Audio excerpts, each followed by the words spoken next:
Coucou les gourmands et bienvenue dans une nouvelle journée dans mon assiette. Bon, ça va être à la cool aujourd'hui, il n'y aura pas que des recettes, un petit peu de mon quotidien, donc c'est parti. Pour le petit déjeuner, donc pas de cuisson, ça c'est bien, c'est juste un assemblage de bonnes choses. Alors déjà, une bonne dose de coulis de fruits de la passion que j'aime vraiment beaucoup, un yaourt grec nature et je vais également tester le muesli protéiné au caramel et chocolat que je survalide, il est vraiment très bon celui-ci. Je me coupe également une banane et je vais rajouter à tester également, donc c'était le beurre de cacahuète au chocolat. La texture est top comme tous les autres beurres de cacahuète de cette marque, mais il ne détrône absolument pas celui au caramel avec le crunchy qui reste au-dessus de tous ceux que j'ai goûtés.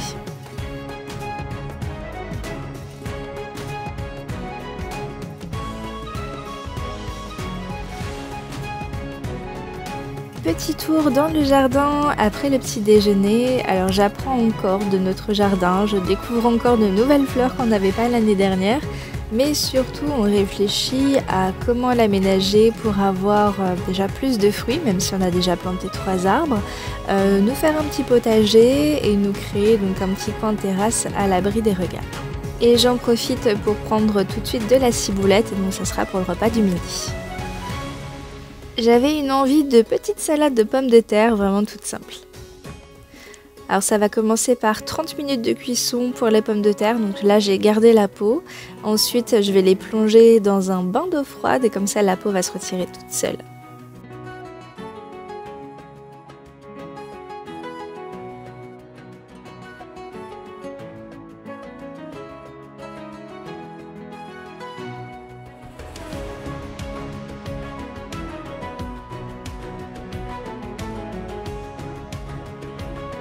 Je coupe ensuite en morceaux et je vais rajouter donc un peu d'huile d'olive, de sel, du poivre et je vais conserver ça au frais.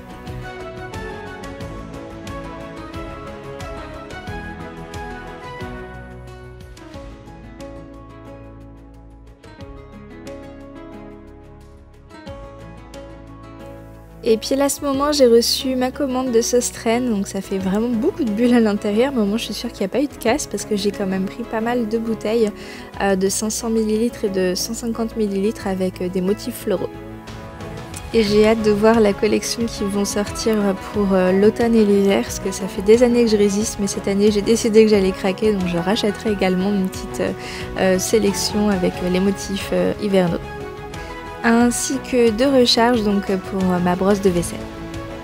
Donc retour à la recette, donc je vais faire exactement la même chose que les pommes de terre mais cette fois-ci avec des tomates. Donc j'ai fait une petite croix de chaque côté et je les plonge dans un bain bouillon pendant 30 secondes, puis dans un bain d'eau froide pour retirer la peau facilement.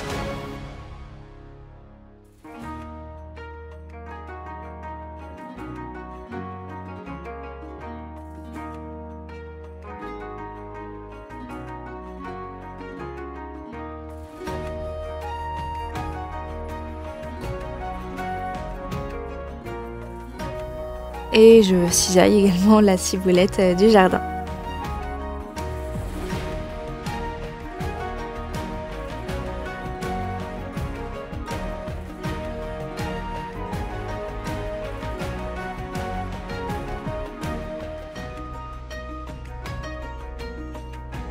Et j'ai profité d'avoir de l'eau chaude pour mes bains de pommes de terre et de tomates pour me faire des œufs durs, donc j'ai rajouté à ma salade de pommes de terre.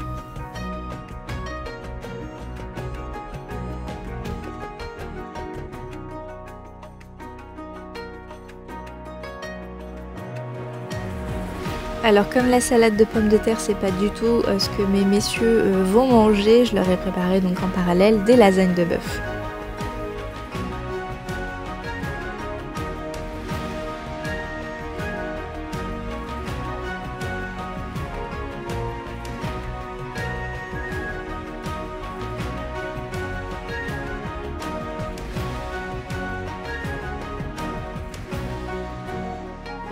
J'avais préparé un petit sirop de fraises avec donc les fraises du jardin. Je gardais la queue et un peu de chair que j'ai fait macérer donc dans du sucre. Et à chaque fois que je suis allée à la cueillette, eh bien je rajoutais ma queue et un petit peu de chair et du sucre, etc. Enfin voilà, donc j'ai fait ça. Alors j'avais une maigre récolte, ce qui fait que j'ai pas eu beaucoup de sirop, mais toujours est-il que ça reste quand même un du fait maison et il n'y a rien de mieux. Pour le goûter, ce sera donc des cookies. Vous retrouverez le détail de la recette en description ainsi que toutes les infos des produits que j'utilise dans la vidéo et ce à chaque vidéo. Donc n'hésitez pas à faire un petit tour à chaque fois dans la description. Donc je mélange l'œuf avec le sucrant et la purée d'amande et je rajoute également de la farine.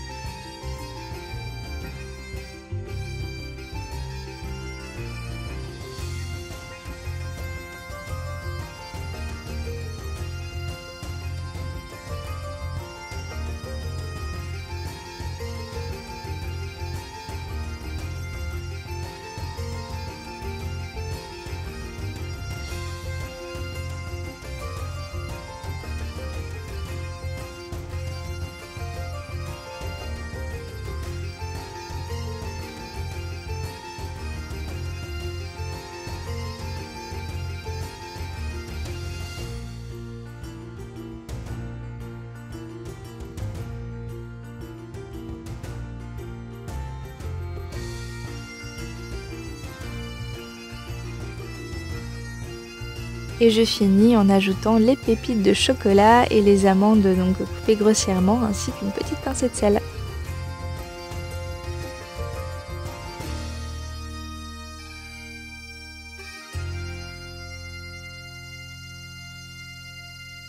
Je dispose sur une plaque et donc c'est parti pour une cuisson de 15 minutes au four.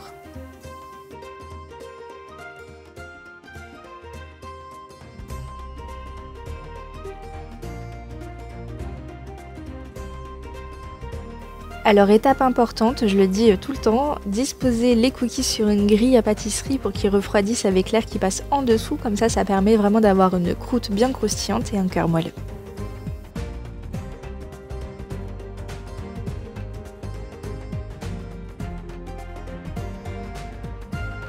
Alors petit tour journalier dans le jardin pour le bébé chat qui d'ailleurs a trouvé une famille et je ne sais pas si vous avez suivi ses aventures sur Insta mais en fait j'ai recueilli ce petit bébé dans un sale état dans un premier temps pour le remettre en forme et puis donc lui trouver une famille, ce qui est chose faite, donc elle partira en août dans le nord.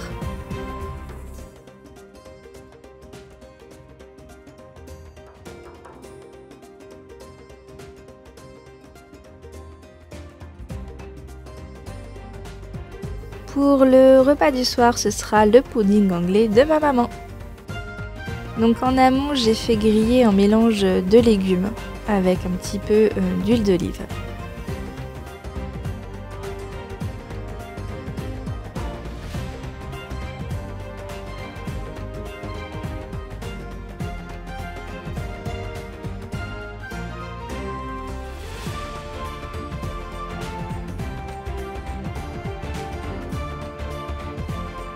Pour le pudding, c'est la recette 3-2-1, c'est assez facile à retenir. 3 œufs, 2 verres de lait, 1 verre de farine.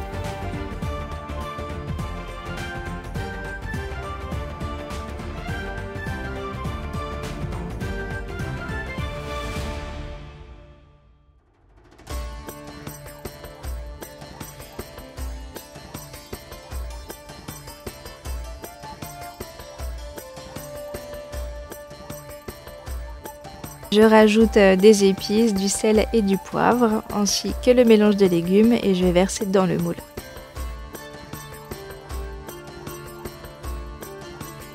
Je rajoute de belles tranches de maroilles, donc c'est parti pour 30 minutes de cuisson dans un four préchauffé à 190 degrés.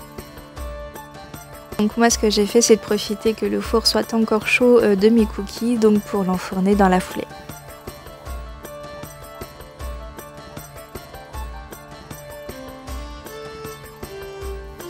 Et le soir, je me suis fait un thé et j'ai remangé de petits cookies. C'était vraiment très bon, très simple, très peu sucré, enfin en tout cas dans ma version.